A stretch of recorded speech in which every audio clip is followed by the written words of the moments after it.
In the 2000s, it seemed like every 70s and 80s TV show was getting some kind of feature-length remake or adaptation. In 2005, there was The Dukes of Hazzard. In 2004, there was Starsky and Hutch. We also got The Honeymooners, Bewitched, Fat Albert. It went on and on. Some of these were okay enough, but a lot of them were pretty bad. They were obviously made to be nostalgic cash grabs. Well, in 2006, there was Miami Vice. Now, this situation was a little different because Michael Mann, the director of the film, happened to be a producer on the original 80s TV show. I've never seen an episode of Miami Vice, and after watching the movie, I didn't think I would have much to say. But despite the lukewarm critical response at the time and the modest box office return, Miami Vice has become a recent cult favorite. It kind of shocks me, like this is one of the highly praised movies that I have found on Letterboxd. Well, I'm okay to play ball. Let's do this. Let's take it to the limit one more time. Miami Vice stars the famous detectives Sonny and Rico, this time portrayed by Colin Farrell and Jamie Foxx respectively. As we are briefly introduced to their current mission, they get a phone call from an old informant, who's terrified for his wife's safety, leading the duo to track the informant down and get sucked into the drug trafficking crime involving the cartel and the Aryan Brotherhood, with speedboats, kidnappings, shootings, and a plot that, even as I'm trying to explain it, literally loses me at every second. I can't describe it with a simple phrase, but this is the type of film that drags on so bad, you almost never get taken by the story. Every time you think there's something that will entice you, it immediately crumbles before your eyes due to the dull nature of the narrative. The story here is bland, forgettable, but also doesn't matter.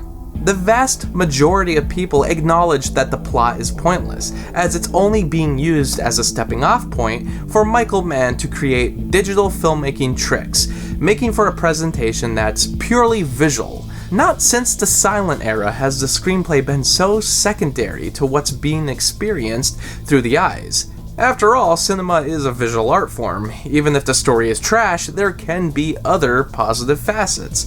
I'm not sure I would have recognized the visual power of Miami Vice had it not been for those Letterboxd reviews. This has more popular 5-star reviews than any other movie I've looked at. It takes a lot of scrolling before you find some kind of negative criticism on the website.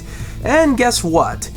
It's a treat for the eyes. Mann has always been paying attention to the cinematography, lighting, and coloring of his work more than anything else. In the case of Miami Vice, I don't think I've ever found something that has the ability to look and feel as if I'm stuck in a dimly lit freezer.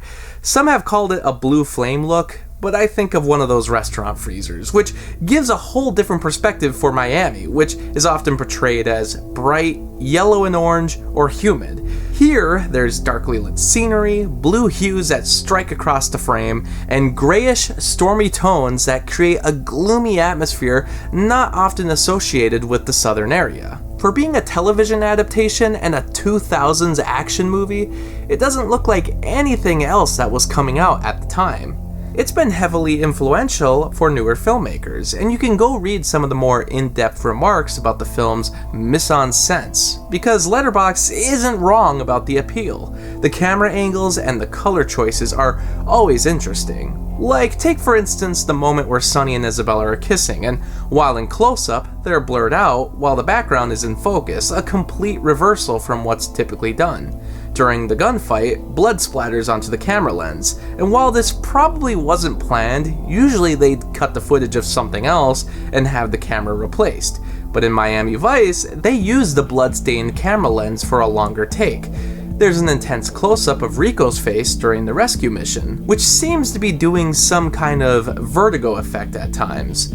I'm used to seeing close-ups during tense moments, but this is so extreme, it only heightens the severity of the moment.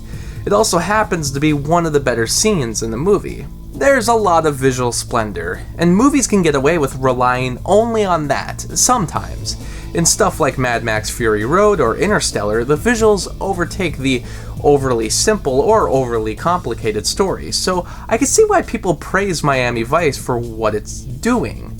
Unfortunately for me, those other movies I listed happen to have just enough interesting plot points or characters, even if they're still lacking in those departments when compared to other traditional films. Miami Vice is so dry in its narrative and characters, it's hard for me to care about everything I'm seeing on screen. From the beginning, we're barely introduced to what's going on, who these people are, their connections to one another, and I just don't sense the great performances I usually expect out of these actors, regardless of the fanbase's praise of these two leads. This has a drowsy pace that I've never experienced before, but along with that, it gave me a hard time staying awake. I don't even know what to say about the other characters because, come on, if there's zero attempt at development, do I really need to remember them? I'd be more intrigued if this was a smaller production, but it actually had a pretty big budget.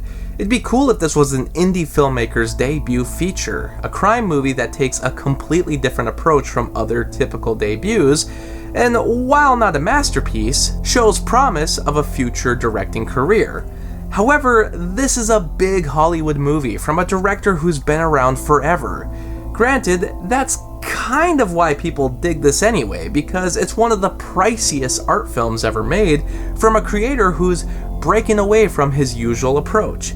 There's also people who would call this a masterpiece, and I get that, but it's not my type of thing. If anything, the production history is way more fascinating. From the budget being overblown, Michael Mann attempting to film in dangerous weather conditions, and Jamie Foxx, at the height of his fame, deciding to leave production after having already made numerous ridiculous demands, forcing the director to rewrite the ending, while also ending their streak of collaborations. For those who like the TV show, which I've only seen brief snippets of, I'm not sure if this is considered a good or bad representation. Honestly, from the snippets I've seen, I can connect some of the film's choices to the original show, and get the feeling that it found a way to recreate that tone, but bring it to modern times.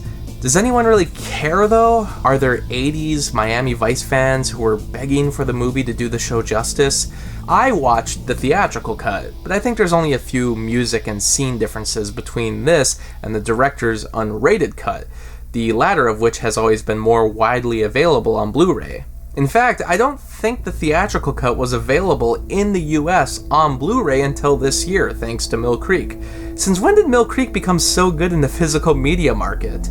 If you truly believe my opinion would change with watching the director's cut, let me know in the comments. In the end, it's cool that the 2006 Miami Vice found a resurgence, because to call it a misfire just wouldn't be accurate. It didn't connect with me, but I can totally get why other people got sucked up into it.